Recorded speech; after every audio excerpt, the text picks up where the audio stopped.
시청자 여러분 안녕하십니까? 오늘은 캐나다 뼈 칼슘 연구소 소장 이기훈 박사님의 노년의 골다공증이라는 칼럼을 소개합니다. 많은 사람들이 칼슘이 뼈와 관절에만 있는 것으로 생각하는 것 같습니다. 하지만 사실 칼슘은 DNA 정보 전달, 체온 유지, 심근육 수축과 이완 등 없어서는 안 될 매우 중요한 원소입니다. 체내 칼슘 부족 시 직접적으로 발생하는 질병은 고혈압, 당뇨, 암 등을 포함해서 150여 가지 질병에 이릅니다. 간접적으로 일어나는 질병까지 포함하면 우리가 걸리는 모든 질병이 칼슘 부족이라 해도 과언은 아닙니다. 특히 여성들은 폐경 이후 골밀도가 급격히 낮아져 골다공증의 위험이 높아지게 됩니다. 이를 보완하기 위해 칼슘제나 칼슘 함량이 높은 음식을 먹거나 골다공증이나 골감소증 치료제를 복용하기도 합니다. 그러나 많은 치료제들과 칼슘제들이 쏟아져 나오고 있음에도 불구하고 골다공증 인구는 증가하는 추세이며 이에 따른 경제적 손실도 기하급수적으로 증가하고 있습니다. 연구 결과에 따르면 1990년대에는 50대 이상 여성 3명 중 1명, 남성은 5명 중 1명이 골다공증이었지만 2010년에는 2.5명 중에 1명으로 증가했고 남성은 4명 중 1명으로 증가했습니다. 캐나다 정부는 2010년 현재 골다공증으로 인한 골절에 해마다 40억 불 이상의 의료비를 지출하고 있고 미국 정부는 수백억 불 이상을 지출하고 있습니다. 그렇다면 왜 칼슘을 섭취해도 골밀도가 증가하지 않는 것일까요? 혈중 칼슘에는 두 가지 형태가 있습니다. 한 가지는 이온 칼슘이고 다른 한 가지는 단백질형 칼슘입니다. 혈중 이온 칼슘의 농도가 증가하면 갑상선에서 호르몬이 방출돼 뼈를 만드는 조골세포가 활성화됩니다. 하지만 우리가 섭취하는 칼슘은 혈중에서 단백질형 칼슘으로 존재하기 때문에 갑상선을 자극하지 못합니다. 잘못된 식습관, 운동 부족, 노화에 따라 약해진 위산 등으로 인해 섭취된 단백질 칼슘은 이온 칼슘으로 변환되지 못합니다. 심지어 혈중으로 흡수된 과다한 칼슘은 혈관에 쌓여 석회와 동맥경화를 일으키거나 심장마비 등의 원인이 되기도 합니다. 몸에 좋으라고 먹은 칼슘이 오히려 병을 일으킬 수 있다는 점은 많은 사람들을 놀라게 할 것입니다. 나이가 들면 소비하는 칼슘이 섭취하는 칼슘보다 많아지고 그나마 섭취한 칼슘마저 뼈로 잘 흡수되지 않아 뼈의 양이 줄어들고 밀도가 낮아지는 현상을 골다공증이라 합니다. 가장 많이 보편화된 진단 방법은 엑스레이를 이용한 골밀도 측정입니다. 척추, 대퇴골 및 손목의 골밀도를 측정함으로써 진단이 가능하며 정확하고 통증이 없습니다. 뼈는 부분적으로 밀도가 달라 허리와 대퇴부의 평균값을 사용해 T스코어 값을 매깁니다.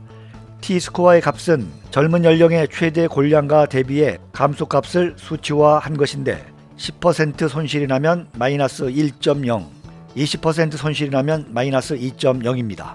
이 T스코어 값이 마이너스 0.9까지는 정상, 마이너스 1.0에서 마이너스 2.4는 골감소증, 그리고 마이너스 2.5부터는 골다공증이라고 진단을 합니다.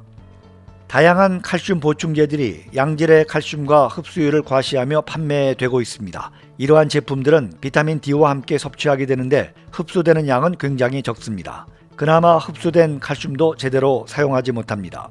지금도 수많은 사람들이 이런 칼슘 보충제를 복용하고 있지만 골밀도가 개선이 안 되는 이유는 이미 언급했듯이 단백질 형태의 칼슘으로 혈중에 흡수되기 때문이며 이온 칼슘으로 변환되지 않는다면 조골세포를 활성화시키지 못하기 때문입니다. 과다 섭취 시 오히려 석회화로 인해 동맥경화, 심장마비, 뇌졸중 등의 질환을 유발할 수 있습니다. 현재까지 개발된 대부분의 치료제는 비스포스포네이트를 사용해 뼈의 파골세포를 불활성화시켜 칼슘이 뼈에서 더 이상 빠져나가지 못하게 하는 작용을 합니다. 뼈 밀도가 올라간 것처럼 보이긴 하지만 죽은 세포도 같이 묶어 밀도만 높이는 것이기에 실제 건강하게 뼈의 밀도가 늘어난 것이라고는 할 수 없습니다. 이러한 방법은 뼈를 코팅해 이온 칼슘이 뼈에서 더 빠져나가지 못하게 하는데 정작 위급 상황이 왔을 때 더 큰 위험을 겪을 수 있습니다.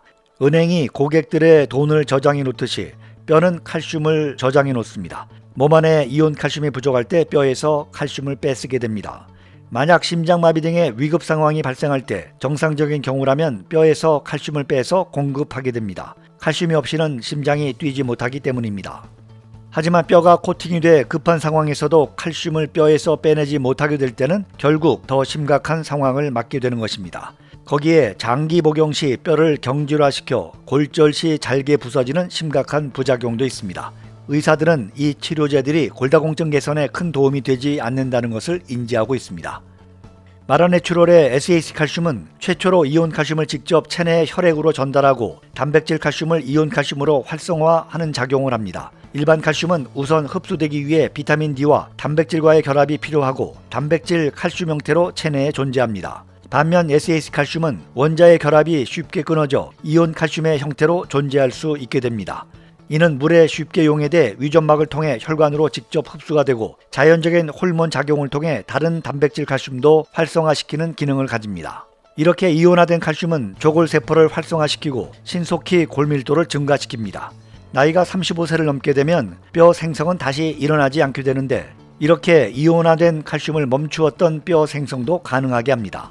일반 칼슘과 비교했을 때 200배나 흡수율이 높은 것을 알 수 있습니다. 동물 임상을 통해 SAC 칼슘의 섭취로 이온화된 칼슘이 조골세포를 활성화시키고 신속히 골밀도를 증가시킨다는 사실이 밝혀졌습니다.